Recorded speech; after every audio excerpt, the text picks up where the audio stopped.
हाँ, ये questions trigonometric equation से लिया गया है। ये क्वेश्चंस में कहा क्या जा रहा है, क्वेश्चन को पहले अच्छे से हम समझ लेते हैं। क्वेश्चंस बोला जा रहा है F is a functions from 0 to 2, मतलब इसका डोमेन गिवन है 0 to 2, एक्स की वैल्यू हमें पता है 0 to 2 होगा, x belongs to 0 to 2। Close interval open interval में दिया गया है तो क्लोज होगा। और f x is equal to 3 minus sine 2 pi x into sine pi x minus pi minus sine 3 pi x plus pi. अभी question से F x की वैल्यू दिया गया है, तो एक क्वेश्चन में बोला जा रहा है कि एक्स की वैल्यू 0 से 2 के लिए F X greater than equal to 0 होता है, that is this equal to greater than equal to 0 हो जा रहा है। तो x इक्वल टू 0 से x की वैल्यू जो दिया गया है 0 से पाई 0 से 2 तक दिया गया है, इसका मतलब अब इसे सिंप्लीफाई करना। तो इसे सिंप्लीफाई करने के लिए एक स्टैंडर्ड फॉर्म में लिख लेते हैं। जैसे कि मान लो हमारे पास 2 पाई एक्स है, पाई एक्स माइनस पाई/4 है, 3 पाई एक्स प्लस पाई/4 है। इसी फॉर्मेट में ब्रेक करते हैं तो क्वेश्चन को सॉल्व करना थोड़ा मुश्किल हो जाता है। तो इसको हम लोग क्या करेंगे, एक सिंपलेस्ट फॉर्म में कन्वर्ट करने की कोशिश करते हैं। तो दिस इक्वल टू कंसिडर कर लेते हैं, लेट कर लेते हैं, pi x minus pi is equal to theta. हमने लेट किया तो थीटा के टर्म में ही सारा वैल्यू लिखना है।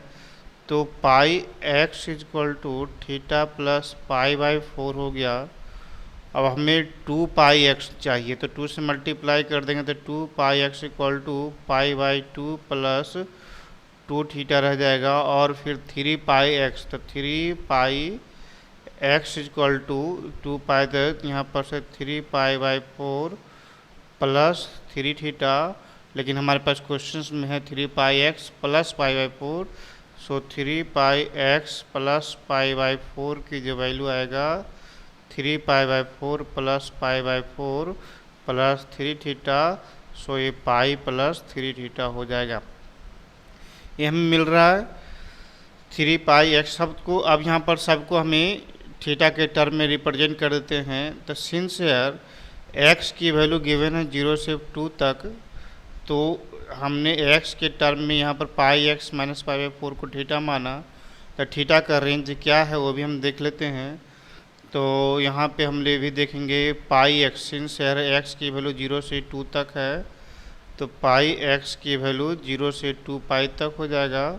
फिर इसमें से पाई/एक्स माइनस पाई/4 की जो वैल्यू आएगा माइनस पाई/4 से 2 पाई माइनस पाई/4, दिस इज 7 पाई/4 आ जाएगा। इसी को हमने थीटा माना था। थीटा की वैल्यू माइनस पाई/4 से 7 पाई/4 तक रह गया।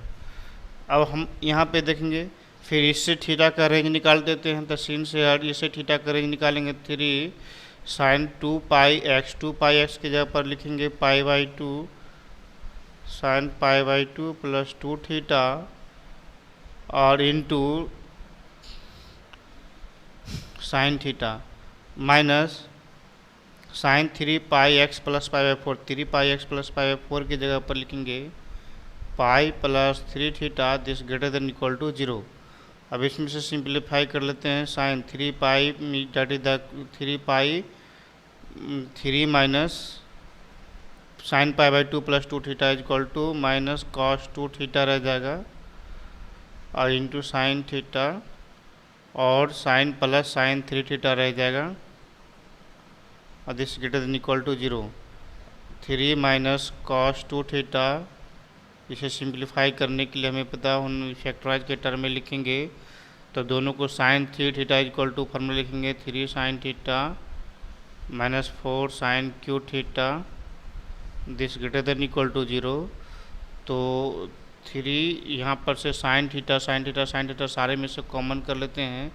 साइन थीटा सारे में से कॉमन कर लेने के बाद हमें मिल जा रहा है 3 माइनस कॉस 2 थीटा और +3 - 4 sin square theta, this greater than equal to 0। तो साइन थीटा इंटू 2 फैक्टर में लिखा 3 + 3 6 माइनस cos 2 थीटा, और -4 sin स्क्वायर थीटा के जगह पर 2 × 2 sin स्क्वायर थीटा है। 2 sin square theta equal to 1 - cos 2 theta, ये फार्मूला होता है। This greater than equal to 0। So sine theta 6 - cos 2 theta -2 +2 cos 2 theta, that is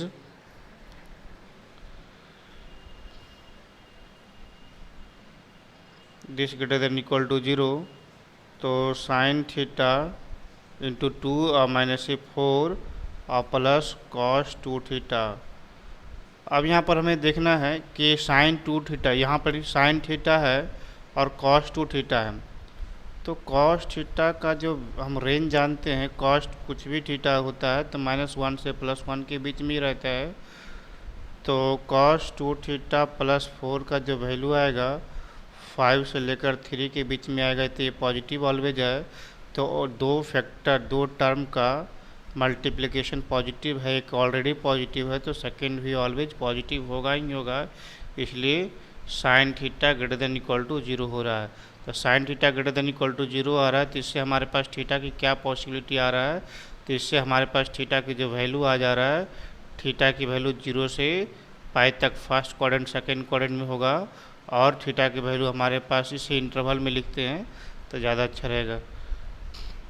theta की value 0 से पाई तक हो जाएगा फर्स्ट क्वाड्रेंट सेकंड क्वाड्रेंट, और यूनियन 2 पाई से 3 पाई तक हो जाएगा। डॉट डॉट डॉट हमारे पास फर्स्ट क्वाड्रेंट सेकंड क्वाड्रेंट का जो भी एंगल है सारा एंगल वैलिड होगा। लेकिन हमें यहाँ पे थीटा की वैल्यू जो रेंज दिया गया है दोनों का कॉमन रेंज सेटिस्फाई करेगा। तो थीटा की जो वैल्यू हमें आ रहा है, इसके लिए रेंज जो दिया गया है हमें -π/4 से लेकर +7 π/4 तक का, 7 π/4 तक का। तो इसमें हमारे पास 0 से पाई तक है, फिर 2 पाई इधर का है, 2 पाई से लेकर 3 पाई तक है। तो हम लोग को रेंज देखो ये देखेंगे यहाँ पे ये -π/4 से लेकर +7 π/4 तक चाहिए according to this, but according to this 0 से पाई तक चाहिए, और इसके पास आए तो कॉमन पार्ट हमारे पास 0 से पाई तक हो रहा है।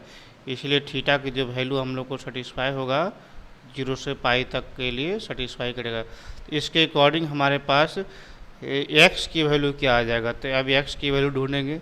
थीटा इजक्वल टू हमने क्या रखा था, πx - π/4, और इसकी वैल्यू 0 से पाई तक हो रहा है।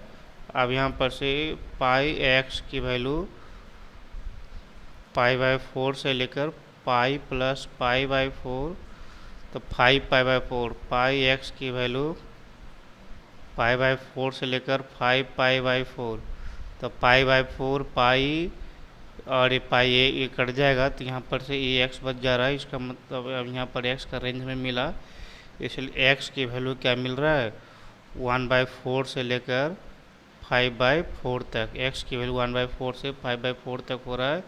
इसलिए सिंस यहाँ पर यही बोला जा रहा है कि हमें जो ग्रेटर देन 0 के लिए हमारे पास रेंज है अल्फ़ा बीटा, मतलब x की जो वैल्यू अल्फ़ा बीटा है, तो lower value is alpha and upper value is the beta.